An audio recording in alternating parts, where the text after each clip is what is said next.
So before we do any presentation at Royal Roads, we always acknowledge that we live, learn, and work on the traditional lands of the Kosepsum and Lekwungen ancestors and families.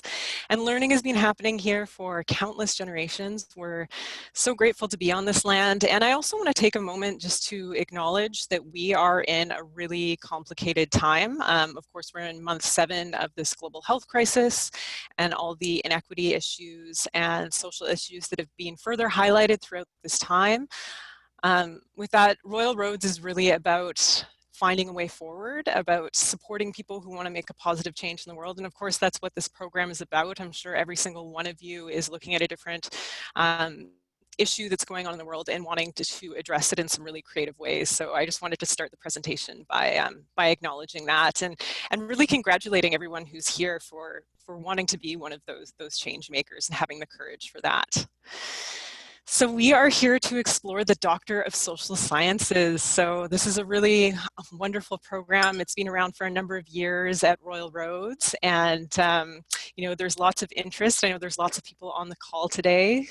And I'm Alana McConaughey. I'm an education advisor. So I'm going to be doing a little bit of the overview of Royal Roads, and then I'll be on the back end for the majority of the call. And we're also joined by a whole host of other people. So we have Dr. Mary Bernard, who's here. She is the program head, so she will be speaking to the program. Welcome, Mary. And we also have... Why are you calling me? Oh, can everybody make sure they're muted, please? Thank you. Okay, and we also have Dr. Bryce Casavant, who is a graduate from the doctoral program. So he's going to be speaking about his experience. So thank you for being here, Bryce. And we also have Rhonda White, who is an enrollment advisor. So you're going to see her on the back end as well. I also have my colleague, Christy Jones, who's going to be backing up on the technology side of things. So you can keep an eye out for her and ask her questions if you need help with anything. So now that you know who we are, I know we've all said hello, but if you feel compelled just to type into the chat box where you're watching in from, what kind of work you're up to, anything that you want to share with us, we'd love to hear from you. So please feel free to do that. I'll be keeping an eye out, and I invite everybody to read and engage with each other there. This program always has a really beautiful host of diverse backgrounds and people from all over the world. So as you do that, I will let you know what we're going to be up to. So we are going to go through a really brief overview of the Royal Roads experience, and then we are going to dive into the program specific information. Then we're going to talk to Dr. Bryce Casavant, who's going to speak about his doctoral experience. And from there, we're actually going to have a discussion. We're going to open it up for discussion at that point. We're going to talk to both Mary and Bryce about their experience. And then after that, we're going to go into the application process and requirements. So as I said, questions can be asked throughout as they come up. We will be waiting to answer questions until we do go into the discussion period. So just know that we're not ignoring you. If your question isn't attended to, we will be keeping track of them in the chat box. So you might already be quite aware of Royal Roads as an institution, but Royal Roads has been around for 25 years. We were created in 1995 with a different kind of mandate than other public universities. We were really about creating programs that help working professionals have an opportunity to have an applied education experience and really make impact in their career and in the world, and do it often while they're working. So this program, along with many other programs, is offered through the blended model. So it's a combination of online and when we are able to do the on-campus residencies as well. But majority online. This is something that we're very proud of right now because we have been offering online learning for 25 years. So we're very skilled at doing so. And with that, I just want to speak about a few things that we do differently. So for one, we go on a first name basis. So one thing I always like to mention is that I'm on degree number 2 with Royal Roads, and I still don't know what my student number is. And I think that that in itself is very unique. Usually that's like the entirety of our identity in most institutions. But here it's really about getting knowing who you are, what your area of expertise is, what you're going to be bringing into our learning community, because it really is a learning community. People are all coming from various backgrounds, especially at the doctoral level. You're all going to have some really significant expertise and co-creating knowledge together, and this requires everyone to be on a first name basis. which takes me to the fact that we work with a cohort model. So I know with the doctoral programs, they're smaller cohorts. They're generally 12 people. So you will get to know your cohort quite well through that first year when you're going through the first year. And really, I'm sure Bryce could speak to this of depending on each other as you're going through more the writing up process and having that support. So there is a lot of support created through the cohort and creating kind of that ability to look at things in a more broad way. You know, this program is in the School of Interdisciplinary, the College of Interdisciplinary Studies. So it is really about having that broad perspective of society and the world and being able to look at things from different angles and come up with creative solutions. And life is also an education. So this is in reference to the fact that we understand that people learn through a variety of different ways.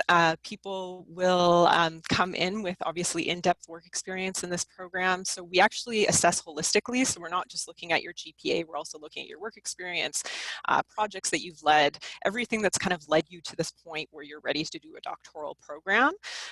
So I'll be talking a little bit more about the application process in the end, but we're not just looking at your GPA, we're really looking at who you are as a person and everything that you've done. And our real world classroom, so we're really about having impact. All of our professors are what we call scholar practitioners, so many of them are doing current research, have worked in the industry in depth or are still working in the industry, so very relevant to what's actually going on in the world, making sure that everything that you're doing is up to date, and any opportunity you have to actually have impact with your research, we're really supportive of that. And the best example I would say of that is the fact that we are an Ashoka U Changemaker campus. So this is a designation that we're very proud of. I invite you to look this up if you haven't already checked this out or heard of this, but this basically means that we are committed to bringing our learning outside of the classroom. So specifically at the doctoral level, you guys are going to be doing some really important work here, and we are an institution that's really committed to supporting students to bringing that to the world. And just to give you a bit of a snapshot of the campus itself, so as I mentioned, we've been around for 25 years, but we have a rich history. So the land that we're on was actually a really beautiful place of gathering for the Indigenous communities around, and then it became a historical site. The Dunsmuir lived there for a few decades. They lived in this castle. They built it in the early 1900s, so it actually hasn't been around as long as you would think, but they unfortunately went bankrupt, and then the federal government took over the land, and it became a military college and was a military college for 55 years until 1995 when Royal Roads came into being. And just to give you a bit of a snapshot about the land itself, Charlie's Trail is actually representative of a much larger forest system. We're on 555 acres of old growth. So that's a trail that runs from the top of the university all the way down to the lagoon. So the lagoon is actually the view from the back of the castle, and just past the lagoon is the ocean. So very beautiful campus, wonderful place to check out, whether you're a student or you're just wanting to come see where we're at. And then of course, as I mentioned, we've been delivering online learning for 25 years, which is something that's very valuable in our current state of affairs, and made this transition in this time we're in much more easeful than I think other institutions are finding. And with that, I'm going to hand it over to you, Mary. Thanks. Thank you so much, Alana. Welcome, everybody. There's such a range of countries and provinces from Canada and abroad represented. I'm so very glad to meet you. So, what is a Doctor of Social Sciences? I was involved in the development of the Doctor of Social Sciences. We're a relatively new university, as Alana noted. We started in 1995, and we started primarily with graduate master's programs. And then about 12 years ago or so, we started the Doctor of Social Science program. We spent quite a number of years working on it to develop a program that reflected who we were as a university. So we came up with the idea of the Doctor of Social Sciences, which is really a hybrid degree. It takes what I would say is the best from the traditional PhD, the research and the rigor and the standards of a traditional PhD. And we married that with the best of the professional doctorate, those doctorates that are applied and professional in their orientation, like a doctor of education or a doctor of psychology, and put those together to develop a hybrid degree. And furthermore, we set it up to be an interdisciplinary program. At Rural Roads, across all of our programs, there are no disciplines. You won't find a biology department or an English department, but you will find probably about 70 interdisciplinary programs that focus on thematic areas or issue areas at large. And we continue to use that model, and therefore a Doctor of Social Sciences, so that I'm sorry, so that no matter what area you were working in, you could be, as long as it was in the social sciences, you could begin to develop your area to work within the Doctor of Social Sciences, which is a bit different from some of the professional doctorates where it's very specific to a given career, for example, the Doctor of Education. And we chose this approach not only because of who we are as a university, already doing interdisciplinary programs, primarily to graduate students, but also to reflect the inquiries we were getting from people who said, when are you going to do a doctorate? I don't want to do one that slots me into one field only, but I want to impact my own organization, my sector, my community, or much larger and beyond. As Alana said, we really then try to focus on a program that builds upon your 10 or 15 years experience. We have doctoral students who have 20 and 25 years of experience in their professions. And we work with you with interdisciplinary theory and research methodologies and research methods. So we're bringing in the theory and the academic rigor together with the real life problem or issue or change that you wish to impact on. And that degree, the Doctor of Social Sciences, is not a PhD. It is a Doctor of Social Sciences, DSoc Sci. That would be your credential. Doctorates come in two ways. They come either as PhDs or professional doctorates. So as I mentioned, this is a hybrid. There are other Doctor of Social Sciences in other parts of the world. The UK has several, University of Leeds and so on. Finland, Australia, and New Zealand also have Doctor of Social Sciences. So we use a similar nomenclature as they do. We are the only one in Canada, but I used to say we're the only one in North America, but just the other day I found another one in the US, or at least it's seeking to be another one.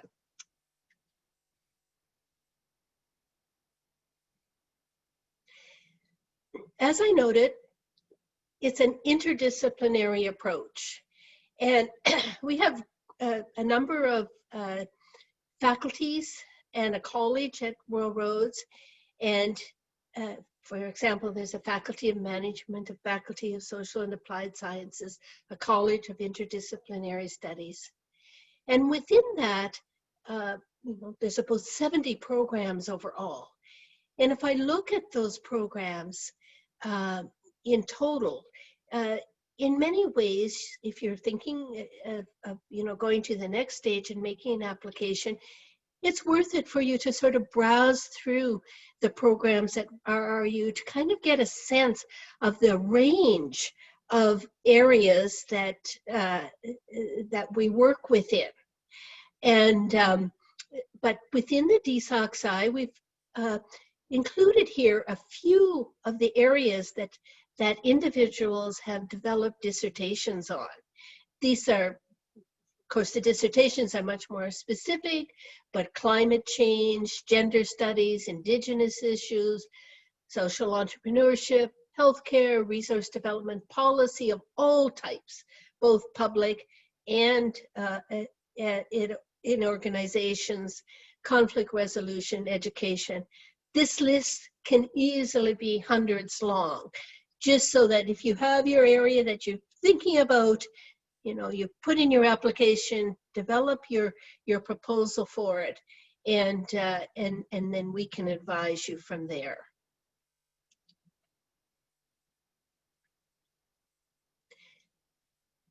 So the framework is both interdisciplinary and applied.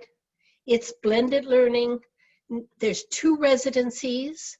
During COVID, unfortunately, we have to have those residencies online. I miss them, where we had a summer residency online. I miss them, but they go very well. We felt very pleased with it. But we will be looking forward to the day when we can bring people back together on campus. We have a winter residency coming up, and that will be online. In between the residencies are online classes. So after you finish your first residency, there will be 3 online courses leading up to your second residency.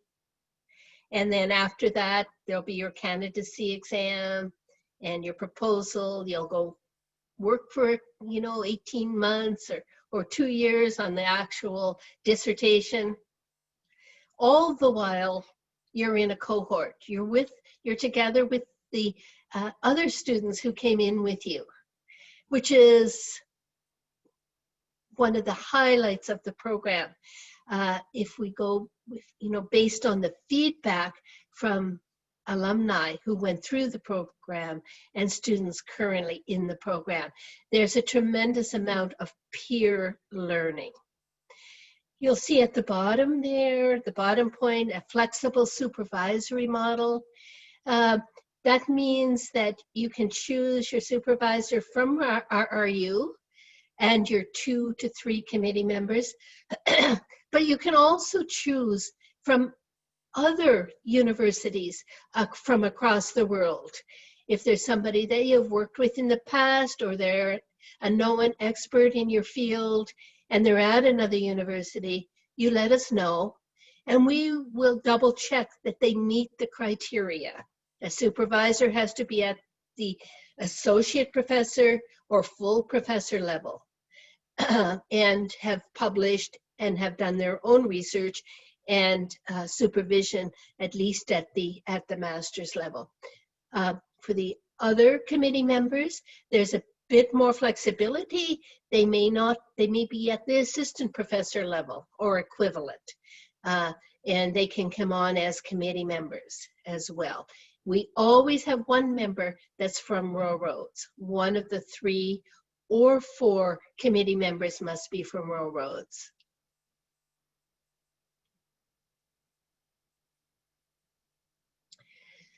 Um, 60 credits in length. It's 4 years. It could be a little bit more, or could be a little less.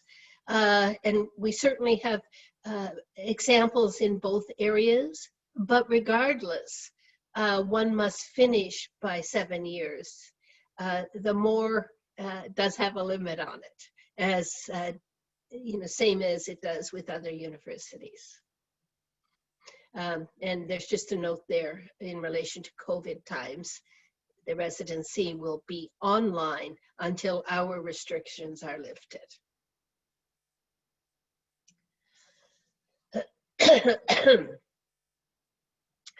I've already noted that there were the number of courses, and 2 of those courses, each of the residencies offer 2 courses during the actual residencies. We also provide a number of workshops now during the residencies, so you can get the sense and the flow of the dissertation process, for example, the ethics process, how to access our writing center, how to access the library, and so on.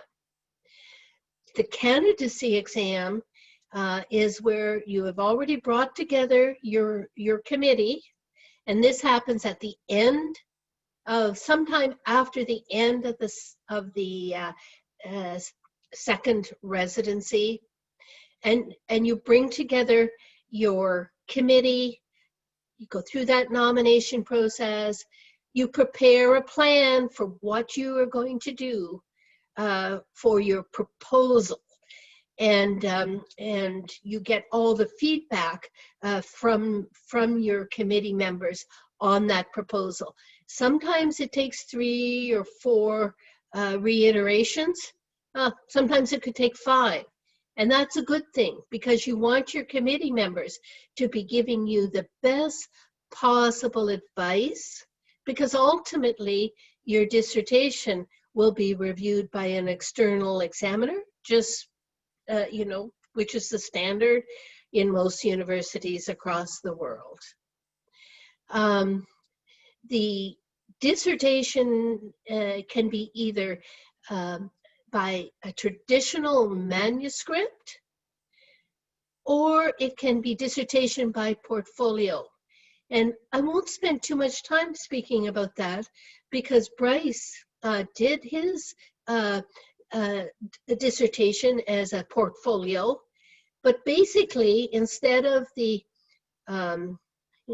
160 page to 400 page dissertation, you still do the research in the same manner for either the dissertation monograph, my apologies, or dissertation by portfolio, but the product is different. So with the portfolio, you're required to do a journal article, and then 2 other products, which would be of your choice within our limits. It could be a video, it could be a policy paper, it could be another journal article, and you also do a synthesis paper that ties those pieces together.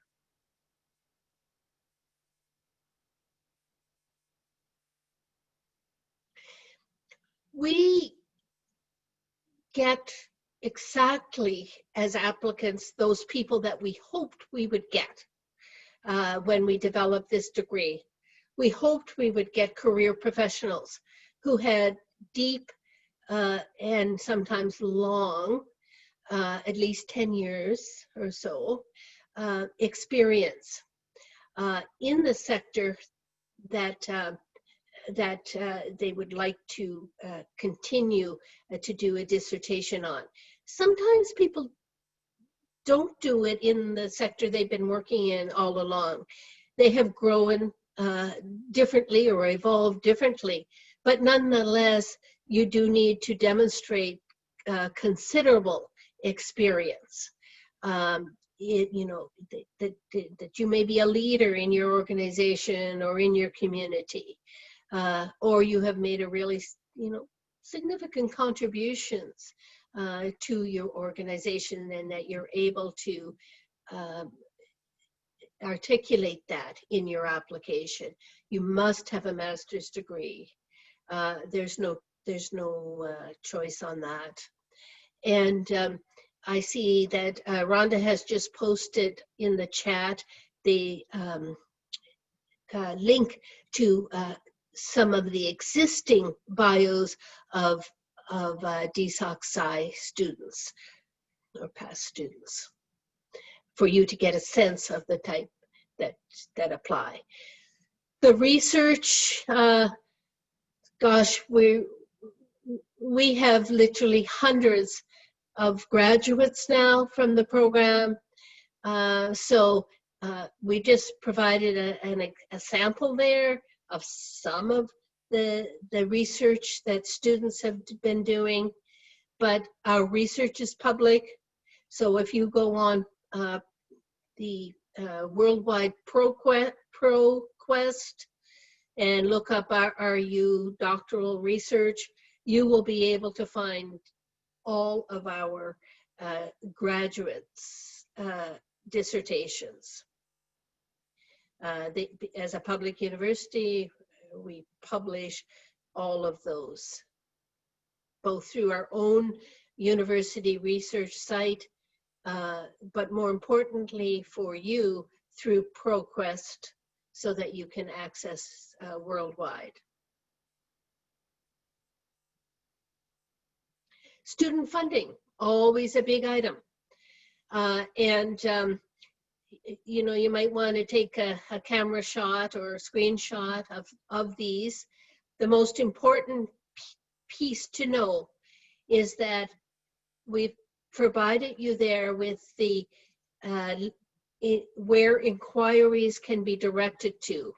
We have a department that specifically looks at financial aid, grants, and so on. And the ones we have listed here are the ones that we use most commonly in the doctoral program.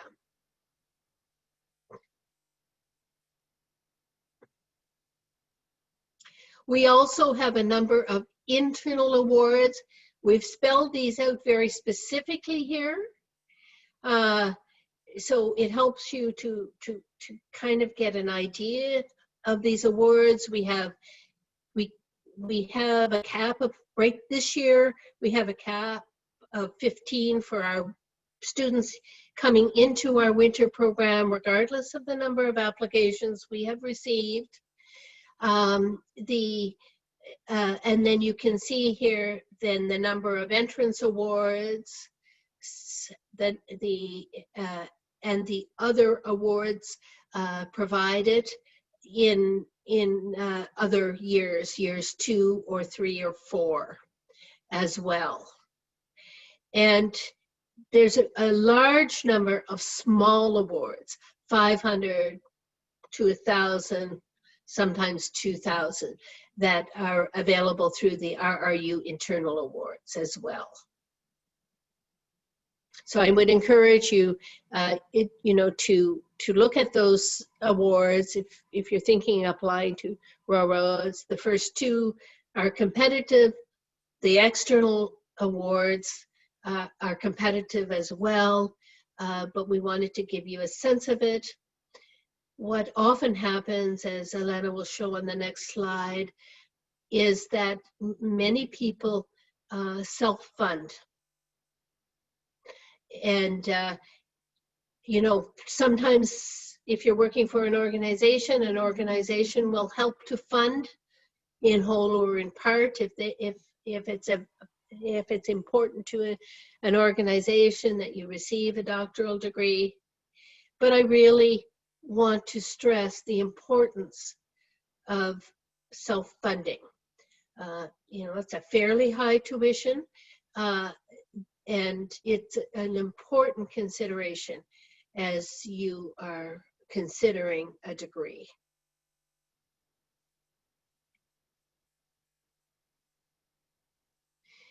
This is just a reference to the Conference Board of Canada. Conference Board of Canada, if you can Google this independently, did an article on our program. They did an article on doctoral education for the professional sphere, and they highlighted Royal Roads' Doctor of Social Science program. And the thing about it is that it re-emphasizes scholar practitioners. This is a degree primarily developed for the 80 to 85% of individuals who have doctoral degrees who do not end up working in universities, but continue in their sector or community or organization. That said, many of our doctoral graduates do end up teaching. For example, we have two of our alumni of the doctoral program are actually now full-time faculty at Royal Roads. But there's examples where they have secured positions in other universities in Canada and also abroad. Or they do sessional work as well while they're doing their full-time job. They'll do sessional work at universities. So it's not to say that, that's certainly not, it's within the realm of what one can do. But the primary purpose of setting up this degree was to recognize that 80 to 85% of people who have PhDs, I'm taking, a kind of a global number here from Canada, actually, more specifically, do not work full-time subsequently in universities. And I always like to be clear on that and what our degree has been primarily designed for. We have a lot of people who are working in universities as faculty members who did not have their PhD, or in colleges or other educational institutes who do, though, come to Royal Roads to do this degree so that they can have the doctorate credential. So that's another category of people. And with that, I'm going to turn you over to the real thing, somebody who has actually done a doctor of social sciences. And you'll note it's a plural sciences so that we can capture all the social sciences. And as I mentioned previously, Dr. Casavant did a dissertation by portfolio. I sat on Dr. Casavant's final defense or his candidacy exam, and he just did this absolutely wonderful real world event. It's quite the story. Over to you, Bryce. Hi, everyone. From literally around the world, thank you for tuning in today to the let's call it an orientation to the Doctor of Social Sciences program at Royal Roads University, of which I am a graduate. I thought I would start, before I get too far into the story, I would start with the concerns that I had before returning to school, and a little bit about my background.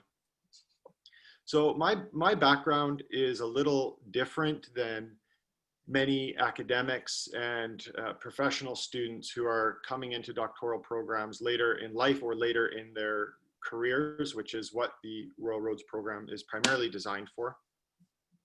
I started my career in the military, and I worked for the Canadian Forces as a military police member for many years before going back to school. And Royal Roads, I live on Vancouver Island, and Royal Roads, as you heard, used to be a military college. And so as a veteran, I decided to go to Royal Roads as a public university, and I took their Master of Arts in Interdisciplinary Studies, their MIS program. And that program really set me on a path to challenging the status quo and diving deeper and learning more about some of the practical application that academia can have to real world problems, the scholar practitioner approach. While in my master's program, I actually got hired by the province of BC as a provincial constable within an environmental policing agency called the Conservation Officer Service. So for those who aren't from British Columbia, the conservation officer service would be equivalent to if you are calling in from most countries within Africa, it would be equivalent to your game warden department or your park rangers. And they primarily deal with counter poaching operations, environmental crime, things like this. If you're calling from anywhere in Europe or North America, you would know them as game wardens. And here in BC, we refer to our environmental policing services as conservation officers. So I worked for this organization, and what brought me to the doctoral program was actually a very real life situation, which affected me personally and later ended up affecting others as well. And this may come as a shock to some of the listeners, so I'll soften the landing bit here, but I received from a government senior employee, senior executive, I received a kill order for 2 bear cubs that were at large here in the province. And as an ex-soldier and as a law enforcement officer, I do not agree with the concept that officers can be ordered to kill anything, non-human or otherwise. And so I declined that kill order, and it sparked a termination of my employment at that time, as well as a very extensive legal challenge to the workings of the government that I was working for. And interestingly, this area of law in the province of BC and in Canada had not been explored in academia, and there weren't any lawyers at that time that were really specializing in this area, so there wasn't really anywhere to go. And to make a long story a little short here, I ended up in a postgraduate doctoral interdisciplinary program with Royal Roads. And through a very supportive research committee, I conducted a dissertation by portfolio, as Mary mentioned. And the portfolio really focused on, was in 3 parts, and it focused on the theoretical concepts of what law enforcement is in Canada and where it comes from. Then it focused on environmental policing specifically. And then the third part of my portfolio was actually a legal challenge. So the portions of my dissertation were defended in court, all the way up to our highest court, the BC Court of Appeal, which that picture you just saw of me was my chance to defend my to defend the conceptual frameworks of my research in front of a panel of 3 senior justices here in the province. And from that court hearing, I defended the major portions of the dissertation in court, and then from there I actually carried on with the candidacy exam only a few weeks later for the theoretical research components that were conducted. So from a scholar practitioner, and I won, by the way, I won. So the research that was conducted over the 5 years that it took me to complete the doctoral studies ultimately was upheld by our highest court.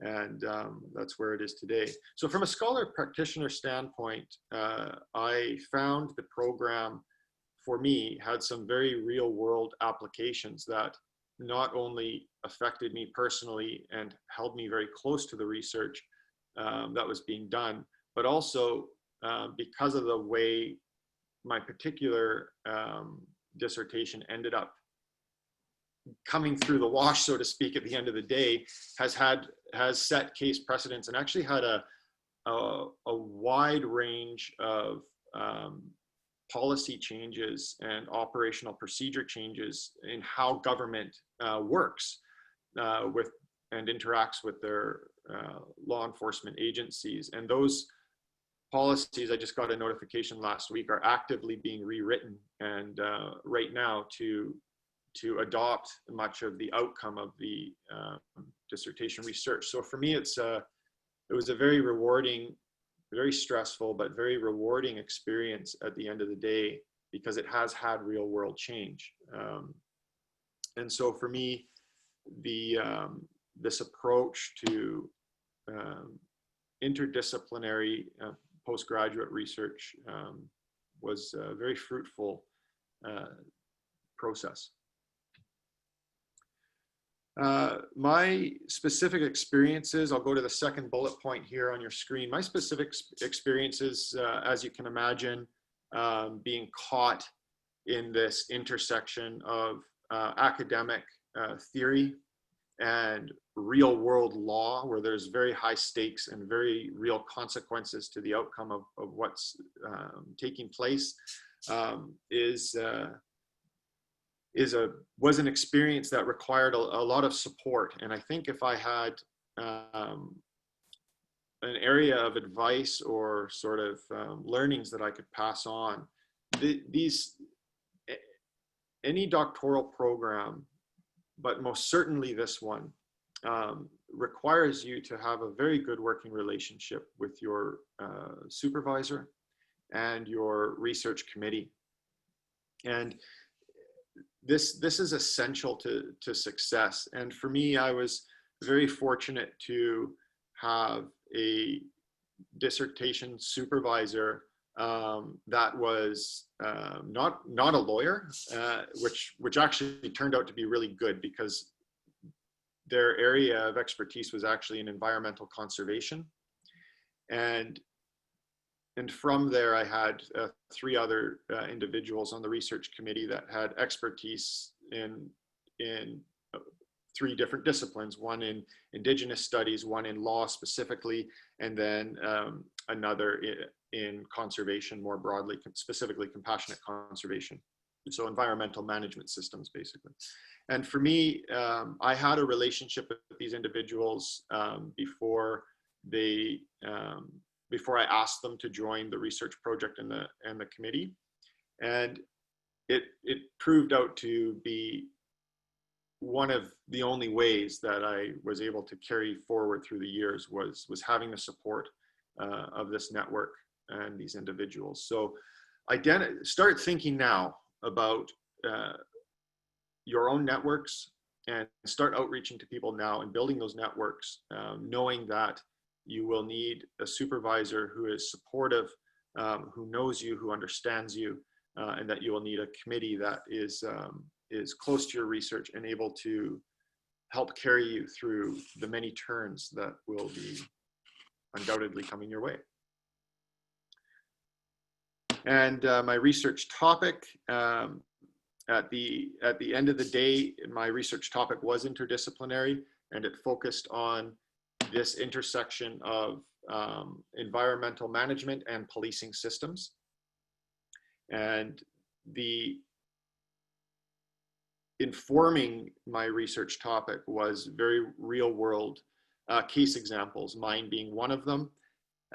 And maybe I'll leave it at that. There is another case in BC that's somewhat similar to mine, but suffice to say, now that the policies are changed, that case is also having a positive outcome as well. So my experience with the online program, I did do the residency. So I did a blended program. And then for me, I also had one of the committee members on my research committee was fairly local. So I was able to interact and meet with them as the program was moving forward over the years. And this for me was also one of the keys to success, or being able to complete the program, was having some form of real world interaction with at least a part of your committee, or at least having access to go to meet with someone and have that collaboration, that in-person collaboration with someone that you trust, and someone that's at a level where they are able to support you. So I very much like the flexibility of the interactive online learning platform with the cohort.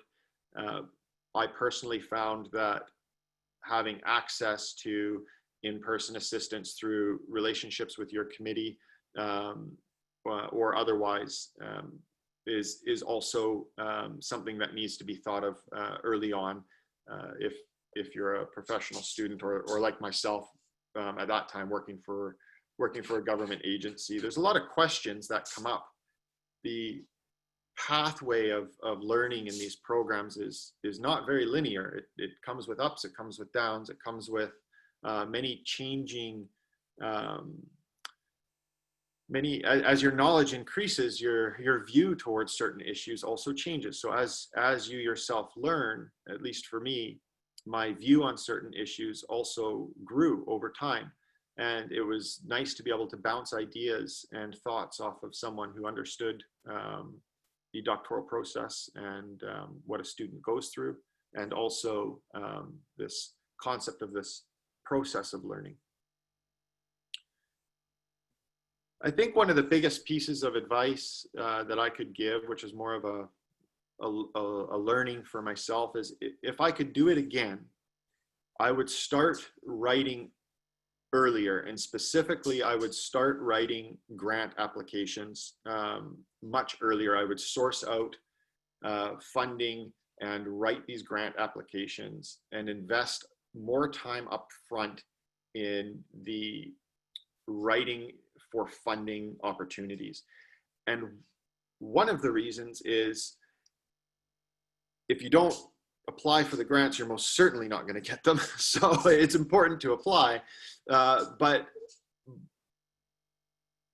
even if you're not successful in some of the grant applications, that process of writing and getting the feedback from the granting body is worth its weight in gold. It really is, because it critiques your thought process early on. And for me, that real world feedback early on, it does help accelerate your thought process. It helps accelerate this grounding of your thinking. You know, you will get feedback from some of these grant bodies that actually spell out leading academic theories in your subject area or discipline that you haven't thought of yet, or provide you critical feedback on your writing style, or how to restructure the grant to reapply. And so for me, I think I learned more through the grant applications that were denied than I ever did through one that was approved. You don't get much feedback when a grant's approved. You just say, well, congratulations, you won. But the denial and the feedback from the denial process is really, really critical to the learning process more broadly. And if I could do it again, I would start that writing as early as possible. That was pretty long-winded, so maybe I'll take a break and take a pause here and let somebody else speak for a moment. Thank you so much, Bryce. Yeah, your story is amazing. I just heard like a little piece of it yesterday from Mary. So actually getting to hear it from you and kind of the whole unfolding, like what a journey and what an example of, you know, what we're talking about here is actually, you know, having that real world impact and weaving together, you know, a personal experience. And you know, one thing I know for myself that I love about Royal Roads, why I do the work that I do, I started in the School of Interdisciplinary Studies, which is where the Doctor of Social Science lives. I finished my Bachelor of Interdisciplinary Studies, and I loved it so much that I didn't want to leave. So, and the reason that I loved it so much is because Royal Roads, I think, has this way of enabling people to go on a journey with their program and find ways to have that real world impact. But there's also this reflection piece that's woven through the program where you have this kind of merging of professional and personal growth that happens. So, you know, one of our taglines is life.changing, which actually comes from our alumni, because our people do really feel they have a life-changing experience coming out on the other side. Yeah, I mean, just to echo what you said, you know, so for me, it was it took me just over 4 years to complete this program. And, you know, it's changed my life. It's changed the lives of my committee. who stuck with me through very extensive policy and legal and academic research. It's changed the way government is writing policy, and it's changed the laws under which we operate. So, you know, if we're looking at, you know, the old Nelson Mandela speaker, be the change, or sorry, Gandhi, be the change you want to see in the world, right? You know, but this is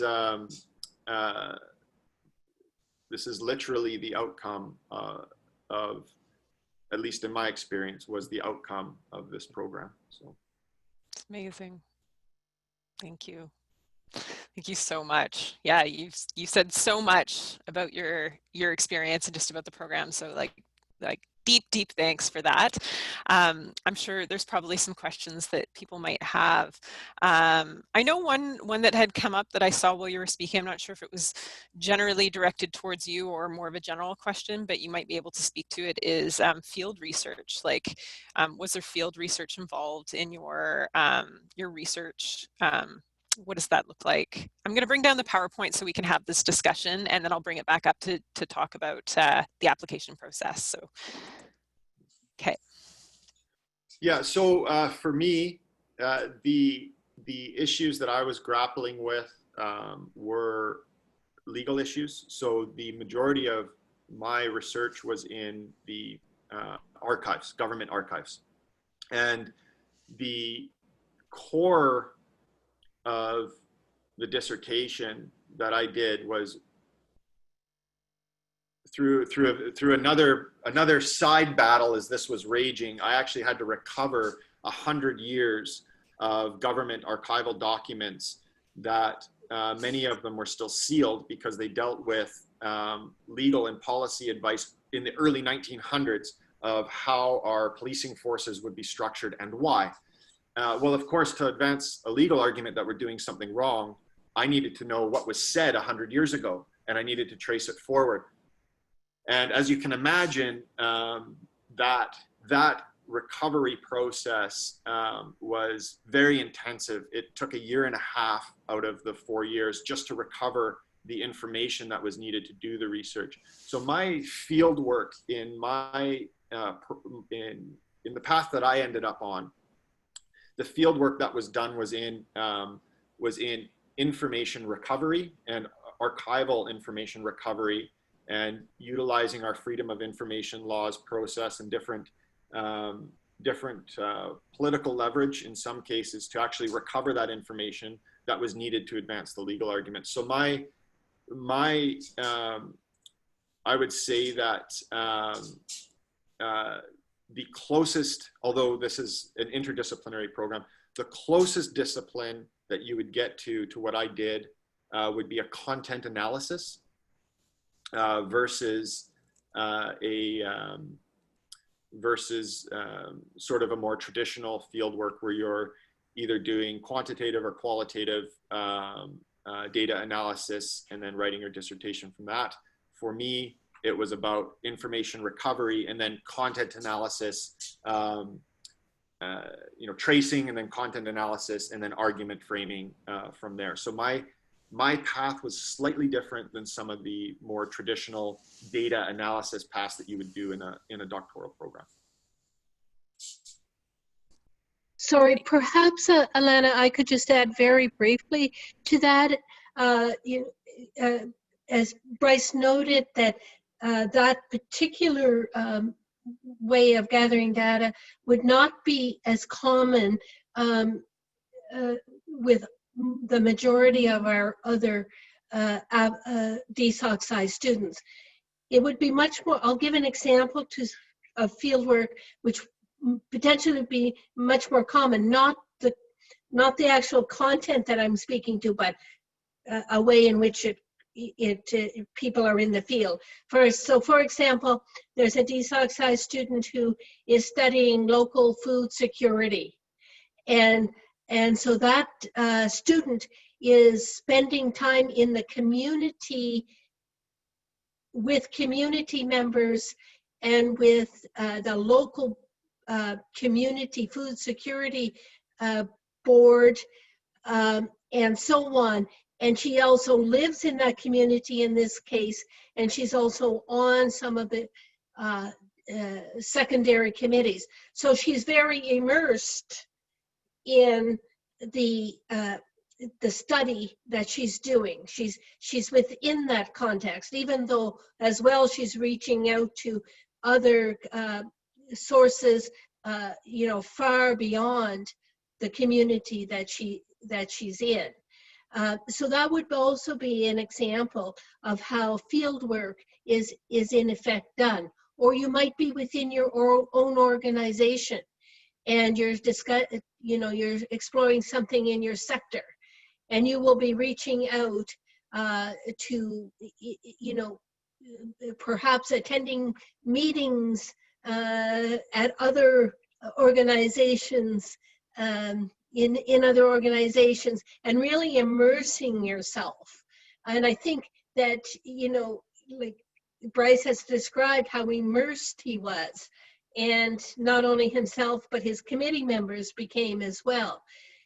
And I think that, you know, that's a, you know, it's good to hear how Bryce described that, because at a certain point, it, you know, for the last 2 years, especially that you're doing the dissertation part, it all leads to the dissertation, but the field part, if you will, you're really seeking to immerse yourself in what you're studying, keeping in mind you're still working. Thank you.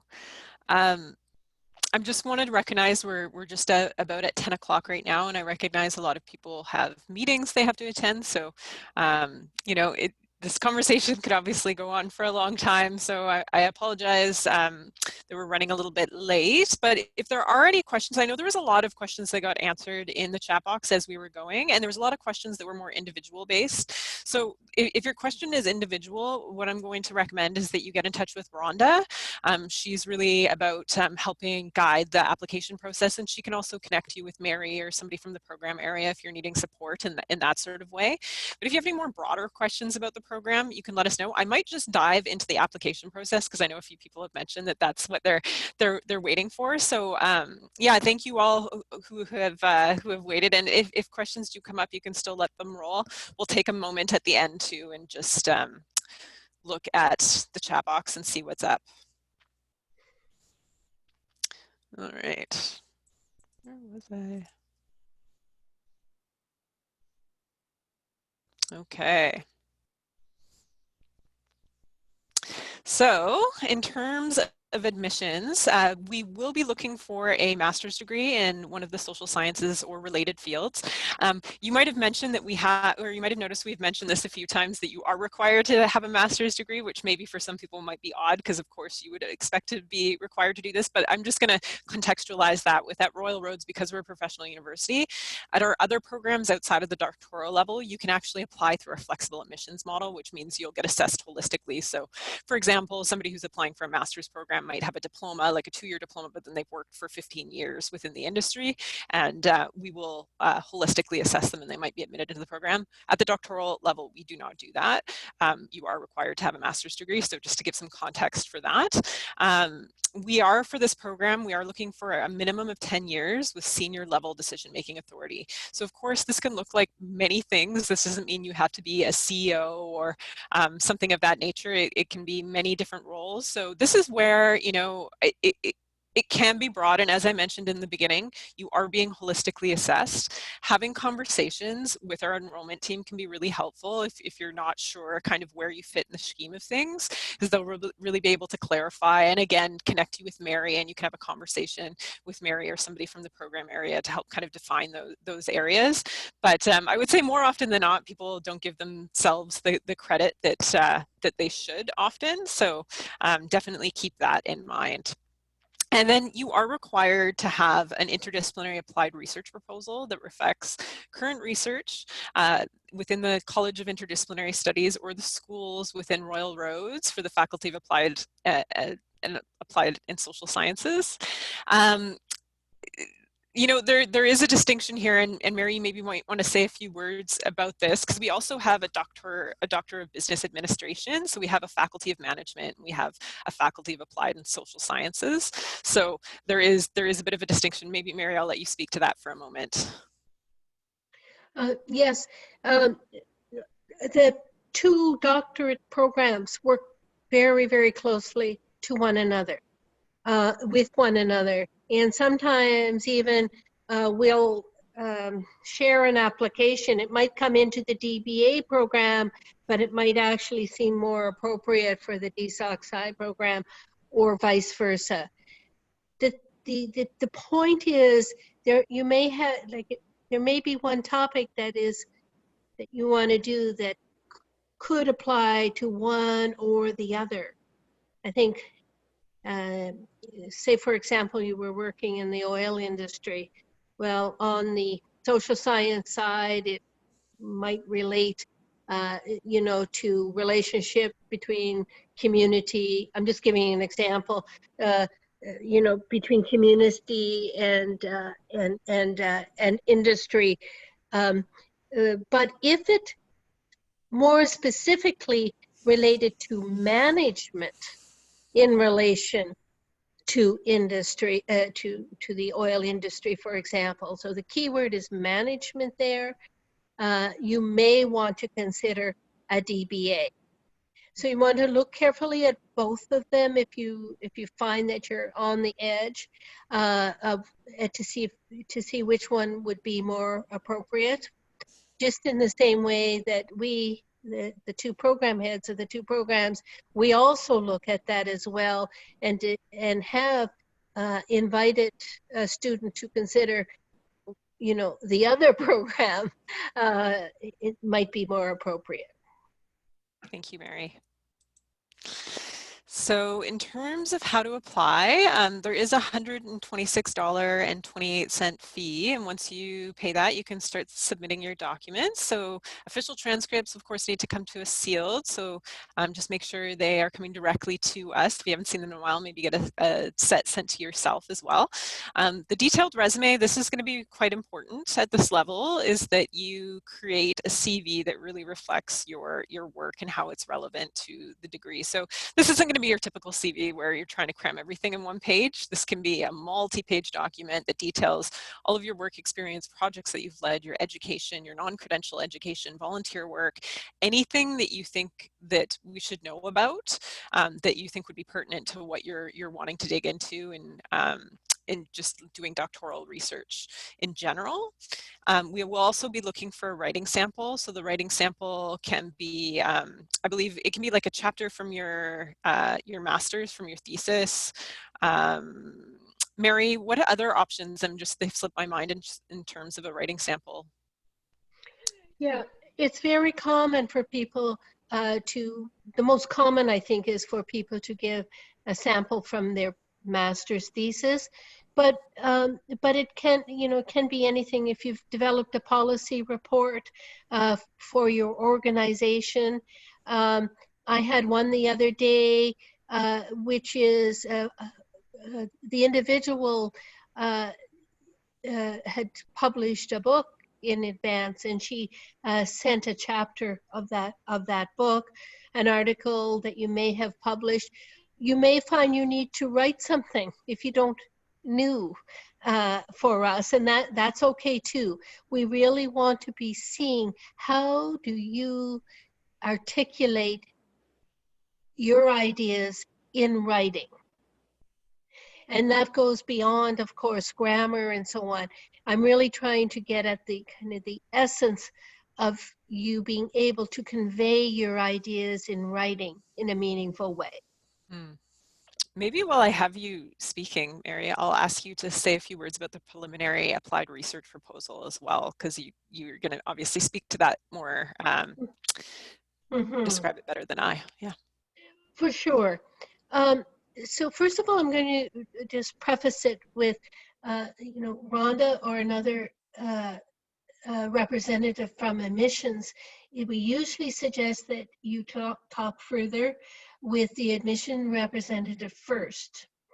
And then from there, if you're still kind of struggling with the application and struggling with the how to write that personal statement of intent, you can always get in touch with me and I'll give you further advice.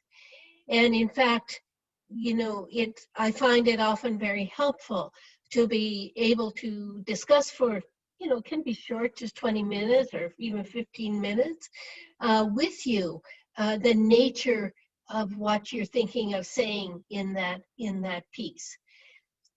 What we want is for you to demonstrate, I'm going to call it academic thinking. When you say what you're giving your personal statement, we want you to be able to write it in a way that we understand you're thinking conceptually. Perhaps you're indicating a theory that you're drawn to. We want to make sure that you're using literature, that is just not ideas from the top of your head, but that some of those ideas could be backed by some literature. You know, you could be looking at scholarly articles on Google, for example. So it's not simply a simple statement from the top of your head. We're looking to see that you are scholarly in your orientation as well as having the practical and applied purpose. We like you to give us an idea of how this will help you in your career or your change of career or the evolving nature of your career as well. You know, we don't want to see you go through a whole degree over 4 or 5 years that you are not going to use and have thought about in advance of how is this going to help you advance your cause or advance a cause within your career. Thank you for that. I'm just going to note, Mary, if you could keep an eye on the chat box. For some reason, I'm unable to click it, so I don't see if there's any questions right now coming in. So if you could keep track of that, that would be great. Just one more bullet point here with the 3 letters of reference. So those ideally, you're going to have a combination of professional and academic. We recognize that maybe not everyone still has connections in academia, so we will accept 3 professional, but it does need to be a combination of references that speak to you know, your high-level professional development and your professional abilities, as well as your ability to conduct research as well. So it will be that combination, and the professional references do need to come through professional letterhead or a professional email. Okay, and now I can see the chat box again. For some reason it just appeared, so that's great. Okay, so key dates. I know this one is important. A few people have asked. So the next intake is on July the 5th, and the application deadline is March the 5th. So you know, a few months off, but it does take a while to get all the documents in order. So definitely, if you are considering this intake, you would want to be moving pretty quickly on it.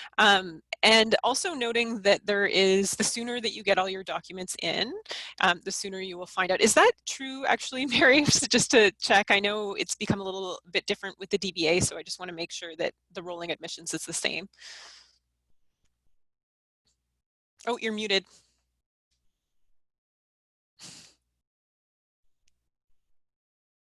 You're muted. Sorry, I turned it off when I coughed.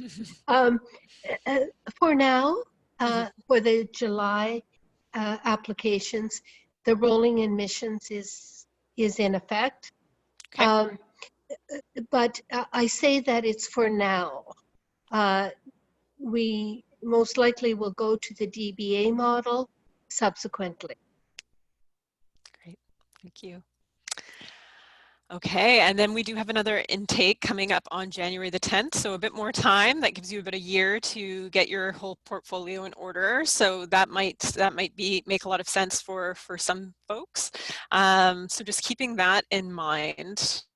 I also want to mention when we're talking about key dates that we do have a doctoral conference that's going to be happening this summer. So just be aware of that. There's more information to come, and it's really exciting. It's going to be about applied doctoral research. Mary, I don't know if you have a few words you can mention about that. I believe it's booked for the end of August at this point. And that's right.